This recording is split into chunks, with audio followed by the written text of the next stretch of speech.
गीता सत्संग में आप सभी का स्वागत। जहां हम भगवत गीता के 10वें अध्याय को राना सर से जानने का प्रयास कर रहे हैं। आज बारी है श्लोक 18 की ओर बढ़ने की। सर को प्रणाम और निवेदन कि आज की गीता सत्संग की शुरुआत करें।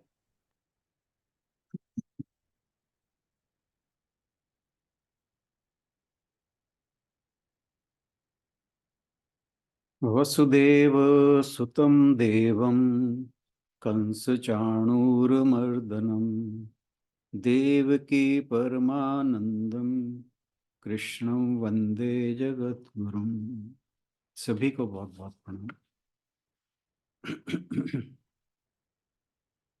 कल हमने श्लोक 16 और 17 किए थे। तो जिसमें श्लोक नंबर 16 में भगवान जी ने कहा था, नहीं अर्जुन ने, वे भगवान से कहते हैं कि जो आपकी दिव्य विभूतियां हैं उन्हें बताने के लिए आप ही उपयुक्त हैं, जिन विभूतियों के द्वारा आप सभी लोगों में व्याप्त होकर स्थित हैं। और श्लोक नंबर 17 में अर्जुन कहता है कि हे योगेश्वर, मैं किस प्रकार का सार चिंतन करता हूँ आपको जानूं, यानी आपका किन भावों में चिंतन करता हुआ मैं आपको जान सकता हूँ। और हे भगवान, आप किन किन भावों में मेरे द्वारा चिंतन करने योग्य हैं। वास्तव में अर्जुन जो है उसका भक्ति भाव बढ़ रहा है, उत्तरोत्तर वृद्धि को प्राप्त हो रहा है। और वो अब जितना कुछ भगवान ने अपने ऐश्वर्य वैभव आदि के बारे में बताया, वो इससे संतुष्ट नहीं है। वे जानना चाहता है कि भगवान की जितने भी इस संसार में अभिव्यक्तियां हैं, अनुभूत जिसमें वे अभिव्यक्त होते हैं, मुख्य रूप से अभिव्यक्त होते हैं। और वे ये भी जानना चाहता है कि वे किन अभिव्यक्तियों का, किन भावों का ध्यान करे जिससे वे भगवान को जान सके। और इसी श्रृंखला में आज का श्लोक जो है अर्जुन का अंतिम श्लोक है। इसके बाद भगवान जी जो है अपनी विभूतियों के बारे में बताना शुरू करेंगे। तो आज इस श्लोक पर हम 18वें पर चर्चा करेंगे। आशु बहन से अनुरोध श्लोक पढ़ दें और कल से हम भगवान जी की बाकी विभूतियों को सुनेंगे भगवान के श्रीमुख से। जी सर। विस्तरेणात्मनो योगम विभूतिं च जनार्दन भूयः कथय तृप्तिर्हि शृण्वतो नास्ति मे मृतम्। विस्तरेण विस्तार से, आत्मनः अपनी, योगम योग शक्ति, विभूतिम ऐश्वर्य को, च भी, जनार्दन जनार्दन, हे नास्तिकों का वध करने वाले, भूयः फिर, कथय कहें, तृप्ति तुष्टि, शृण्वतः सुनते हुए, न अस्ति नहीं होती, में मेरी, अमृतम अमृत को। हे जनार्दन, आप अपने योग को और विभूतियों को विस्तार से फिर कहिए, क्योंकि आपके अमृतमय वचन सुनते सुनते मेरी तृप्ति नहीं हो रही है। तो अब तक भगवान श्री कृष्ण ने अर्जुन को जो भगवान के भाव हैं उनका केवल स्वाद ही चखाया था, और इन स्वादों को चखकर अर्जुन बहुत आनंदमय हो रहा है, क्योंकि उसे ये भाव जो हैं वो अमृत के समान लग रहे हैं। वह इन सभी को फिर से सुनना चाहता है, लेकिन वह इस बार केवल इतना सुनने भर से संतुष्ट नहीं। इसलिए वह भगवान से कहता है कि आप ईश्वर की अभिव्यक्तियों के साथ साथ योग माया की शक्ति का विस्तार से वर्णन करें। वह भगवान के योग बल, ईश्वरीय शक्ति अथवा ऐश्वर्य को भी जानना चाहता है, जिसके द्वारा भगवान ब्रह्मांड के रूप में अभिव्यक्त होते हैं और नाना प्रकार के रूप धारण करते हैं। वह कहता है, योगम, आपकी अद्भुत योग शक्ति, वह योग शक्ति जिसके द्वारा एक अनेक बन गया है, वही सबसे बड़ी योग शक्ति है।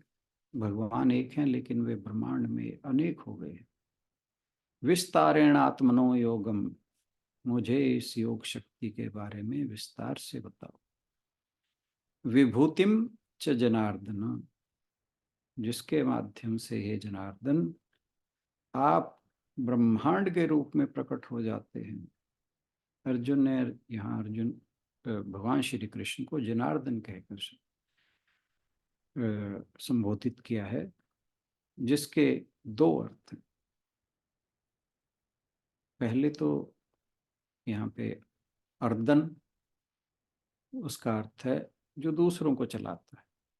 जन शब्द का अर्थ है लोग, तो इसलिए जनार्दन वह है जो लोगों को स्वर्ग या नरक में ले जाता है। और दूसरा अर्थ है जिससे लोग समृद्धि और खुशहाली मांगते हैं। वे जनार्दन है जिन्हें लोग सांसारिक सुखों और मुक्ति दोनों के लिए पूजते हैं।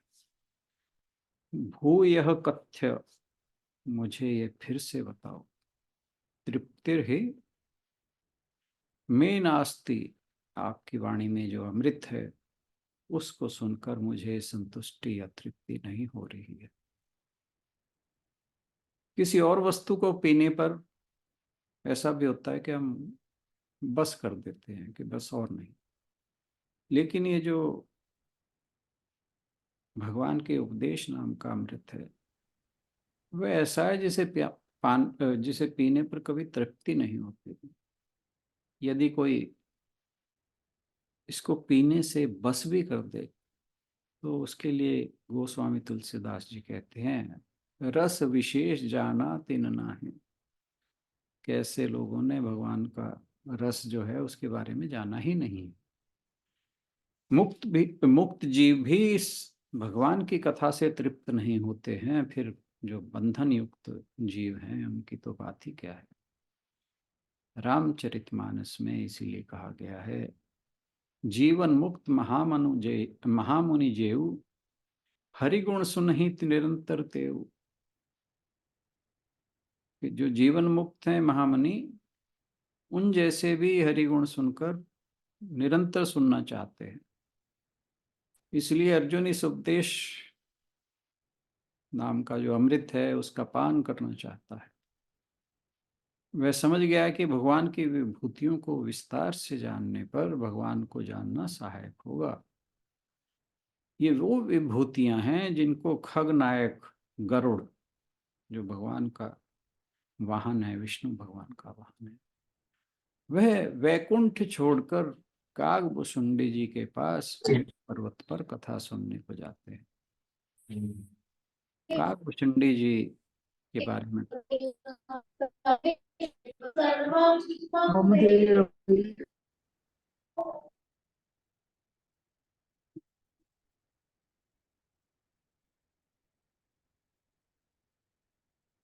काकभूषणी जी जो हैं,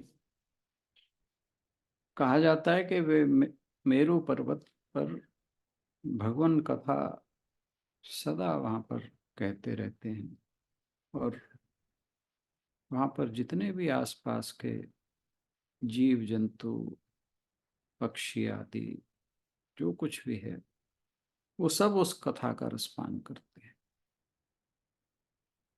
ये जो आध्यात्मिक शिक्षा है उन लोगों के लिए अमृत है जो आध्यात्मिक रूप से इसे जानने के पाने के इच्छुक है। अन्य सभी के लिए ये कुछ भी नहीं है। महानता की सराहना करने की क्षमता केवल मनुष्य में होती है, चाहे वह कला हो, साहित्य हो, दर्शन हो या धर्म। सराहना की क्षमता उस व्यक्ति के सांस्कृतिक स्तर पर निर्भर करते हैं। हम संगीत की सराहना करते हैं, लेकिन बहुत से लोग ऐसे हैं जो संगीत को अच्छा नहीं मानते, उसकी सराहना नहीं करते, क्योंकि उनके पास संगीत सुनने की क्षमता नहीं है। इसी प्रकार अगर हम भारतीय संगीत को जानते हैं और कहीं पाश्चात्य संगीत बज रहा हो, तो हम उसकी सराहना नहीं कर सकते, क्योंकि हम उस संगीत के बारे में नहीं जानते। तो सराहना एक निश्चित सांस्कृतिक और शैक्षिक स्तर से आती है। आध्यात्मिक प्रशंसा व्यक्ति में एक निश्चित आध्यात्मिक विकास से आती है। तो एक जो आध्यात्मिक स्तर पर, किसी एक विशेष स्तर पर पहुंचा व्यक्ति ही आध्यात्मिक सराहना कर सकता है। रामकृष्ण मठ के एक प्रेसिडेंट हुए स्वामी रंगानाथन जी।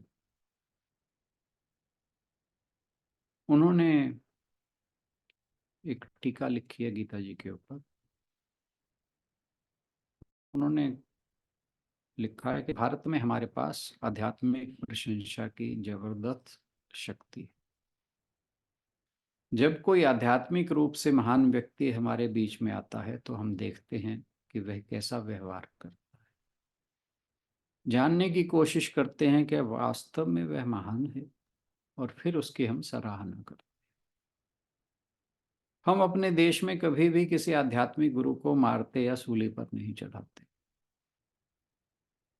अन्य देशों में इस चीज की कमी है। यीशु जो जीसस क्राइस्ट है, अगर वो भारत में होते तो क्या आपको लगता है कि उन्हें सूली पर चढ़ा दिया गया होता? बिल्कुल नहीं। यहाँ ये संभव ही नहीं है, क्योंकि ऐसे व्यक्तियों में हम सच्चा धर्म देखते हैं। हम आध्यात्मिक जीवन जीने वाले व्यक्ति की सराहना करते हैं, जो केवल विद्वान या पुजारी ही नहीं, पुजारी हैं न, जो केवल विद्वान या पुजारी हैं उनकी नहीं, हालांकि उनकी अपनी जगह अपनी जरूरत है, लेकिन वो गौण है। हमारी संस्कृति में सबसे बड़े आशीर्वादों में एक वास्तव में आध्यात्मिक व्यक्ति की सराहना करने की क्षमता है। कभी कभी कोई व्यक्ति सबसे अप्रिय बातें भी बोल जाता है, लेकिन अगर उसका चरित्र ऊंचा है तो हम उसकी सराहना करते हैं। जैसे महात्मा बुद्ध ने उस समय की कई धार्मिक प्रथाओं की निंदा की, फिर भी उन्हें किसी ने नुकसान नहीं पहुंचाने की कोशिश की। उस समय सब लोग उनका सम्मान करते थे। उनके साथ एक प्रबुद्ध व्यक्ति के रूप में व्यवहार किया जाता था। स्वामी विवेकानंद जी ने किसी भी अन्य व्यक्ति की तुलना में भारतीय समाज की कमजोरियों पर अधिकतम आलोचना की है, लेकिन फिर भी हम उनकी प्रशंसा करते हैं। वे एक महान आत्मा है। किसी दूसरे देश में बुद्ध और विवेकानंद का सिर काट दिया गया होता। पूरी दुनिया में है ऐसा ही। इसके पीछे दो वजह हैं। एक, हमें सिखाया गया है कि धर्म केवल विश्वास नहीं, यह एक अनुभव है। हमारे जो वेद और उपनिषद आती हैं, वे धर्म को अनुभव बताते हैं, केवल विश्वास नहीं। Here and now. हमारे वेदांत में जो नास्तिक है उसको भी एक दर्जा प्राप्त है। दूसरा, इन महान शिक्षकों ने अपने जीवन में उच्च चरित्र का परिचय दिया। वे सब सार्वभौमिक थे। वहां कुछ भी संकीर्ण दकियानुसी नहीं था, कुछ भी पारलौकिक नहीं था कि तुम ऐसा करो तो तुम्हें मरने के बाद यह मिलेगा। उन्होंने जो कुछ भी सिखाया वह सार्वभौमिक था। मानव धर्म, मानव के लिए धर्म, और कुछ भी सांप्रदायिक नहीं। भारत को ऐसा आशीर्वाद कहाँ से मिला? यह उपनिषदों के दर्शन और अध्यात्म से मिला है। यह हजारों वर्षों से तब तक व्याप्त रहा जब तक हमारे लोगों ने इस दृष्टि से शिक्षित नहीं किया गया। किसी व्यक्ति में आध्यात्मिकता की तलाश करें, ना कि उसके दिखावटी तौर तरीकों की, ना ही उसके किसी पवित्र पद की। हम व्यक्ति में आध्यात्मिकता का गुण देखते हैं।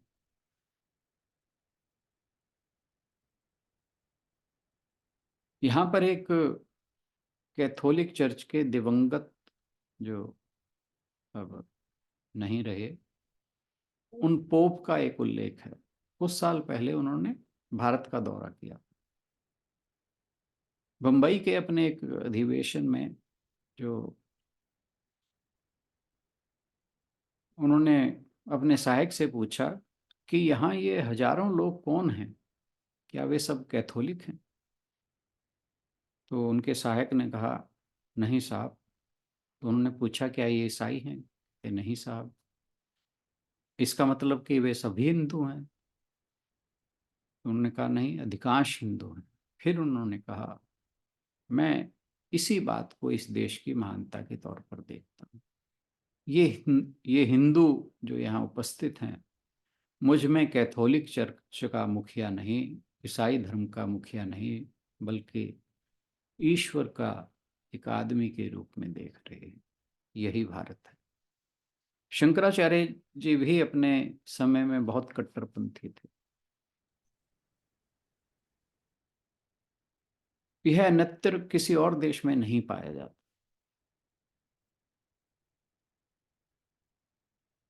ईरान में वहाबुल्ला को शहादत देनी पड़ी, क्योंकि वो कुछ सुधार लाना चाहता था अपने देश में। लेकिन अगर वहाबुल्ला यहाँ होता तो क्या उसे मार दिया जाता? बिल्कुल नहीं। अपने चरित्र से दिखाओ कि तुम दिव्य हो। अगर आप दिव्य हैं तो हम आपकी आराधना करेंगे, हम आपका आदर करेंगे। यही रवैया है हमारे हिंदू धर्म का। हिंदू धर्म विश्वास में नहीं, अनुभव में और चरित्र में तलाशना सिखाया गया है। इसीलिए यहाँ जो नास्तिक हैं उनका भी सम्मान किया जाता है, अगर उनमें चरित्र हो। अगर कोई नास्तिक है और उसमें चरित्र है और लोगों की सेवा करने की क्षमता है, तो हम उसका सम्मान करते हैं। यह मनोवृत्ति अन्यत्र कहीं नहीं पाई जाती। आप इसे हल्के में ले सकते हैं, लेकिन इसे जानने के लिए आपको पूरे विश्व के इतिहास का अध्ययन करना हो। यह वैदिक काल से आज तक हमारे देश की विशिष्टता है। हम इससे विचलित नहीं हुए। लेकिन यह भारत है, शाश्वत अमर भारत। इसी को हम भारत कहते हैं। अर्जुन को समझ में आ गया है कि श्री कृष्ण का वास्तविक स्वरूप ईश्वर ही है। अर्जुन भगवान श्री कृष्ण से ध्यान के योग्य भावों को जानना चाहता है और भक्ति के प्रगाढ़ होने के उपाय पूछता है। वास्तव में अर्जुन अब मात्र जिज्ञासु नहीं, एक साधक के रूप में सामने आ रहा है। वह अपने गुरु को पूर्ण आदर के शब्दों से संबोधित करके उनके प्रति अपनी श्रद्धा का परिचय देता है तथा उपदेश के श्रवण में अत्यंत तीव्र उत्कंठा प्रकट करता है। वह जगत गुरु भगवान श्री कृष्ण से कहता है कि हे जनार्दन, आपकी अमृतमयी वाणी सुनकर मन तृप्त नहीं होता, तो मेरी इच्छा है कि आप मुझे इस रसामृत पान कराते ही रहें। गुरु शिष्य की यह कैसी निर्वचनीय आत्मीयता है। संत ज्ञानेश्वर कहते हैं, अर्जुन कहता है कि हे भूत मात्र के अधिपति श्री कृष्ण देव, मैंने आपकी जिन विभूतियों के संबंध में प्रश्न किया है, कृपया उन विभूतियों का वर्णन करें। इस पर कदाचित आप यह कहें कि एक वह विभूतियां मैं तुमको बतला चुका हूँ, इसलिए उनका दोबारा वर्णन क्यों करूं। तो हे देव, आप इस शंका को तिल मात्र भी स्थान न दें,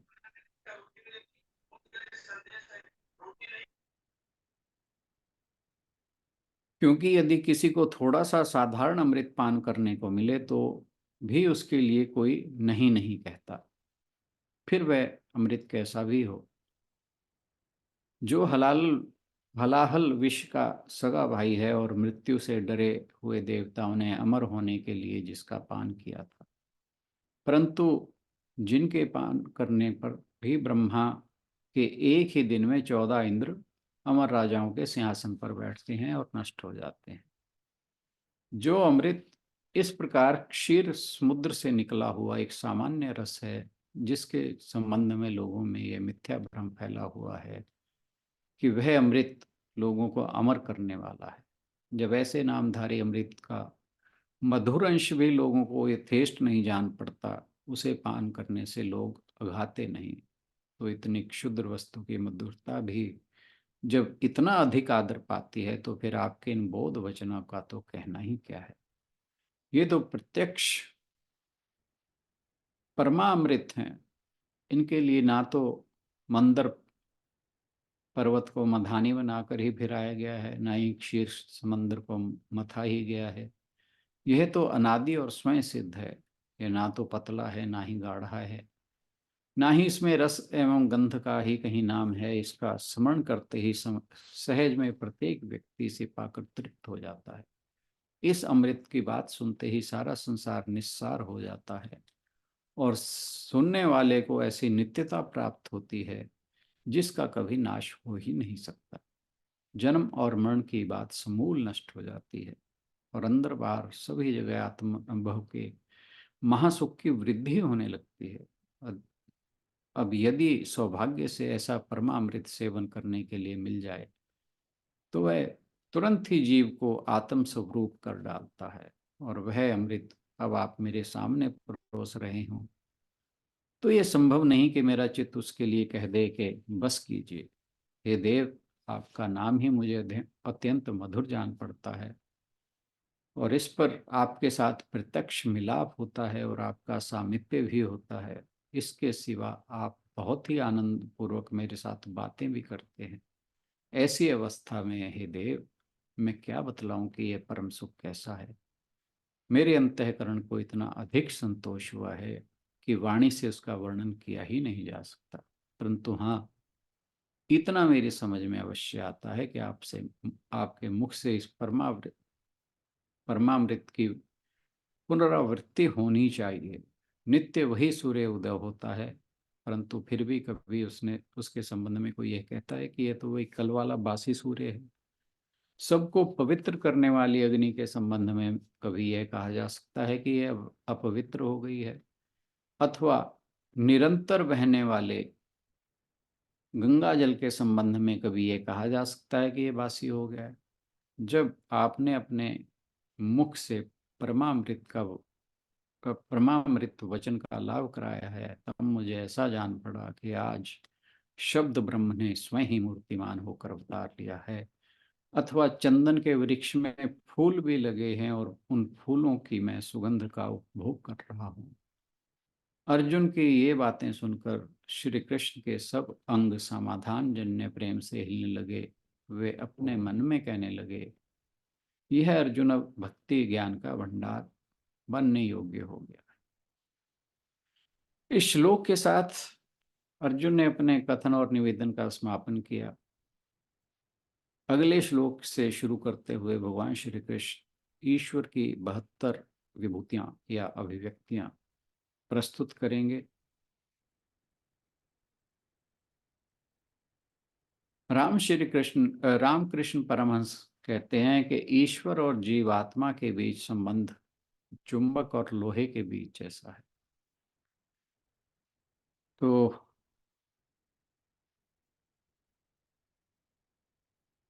जिस अर्जुन को श्री कृष्ण ने इस प्रकार स्वीकार किया था, उस अर्जुन के परम संतोष के कारण श्री कृष्ण के प्रेम का प्रवाह उमड़ पड़ा। परंतु उस प्रवाह को बड़े प्रयत्न से रोककर उन्होंने जो कुछ कहा वह हम अगले श्लोकों में सुनेंगे। आज के लिए इतना ही। बहुत बहुत धन्यवाद।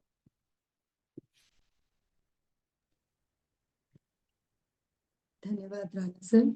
आज के श्लोक को लेकर यदि आप लोग कुछ कहना चाहें तो आपका स्वागत है।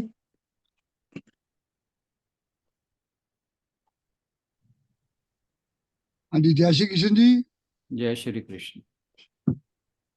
हाँ जी, बस आज राणा जी ने जो बोलिया मानो कल ध्यान आंदा रहा सारा ही, और कल वाली बातें राणा जी ने बिल्कुल रिपीट करी हैं। कोई भारत का संस्कृति संस्थान, मतलब वो दूसरे देश का मुसलमान हो के वहां तो मारा गया, अगर इंडिया में होता उसको मतलब अच्छा काम करता तो उसको लोग वो करते, मतलब बहुत मतलब कल कई सारी बात याद, कल पे लिया इन्होंने राणा जी ने कल पे है सारा समझाने के लिए हमें।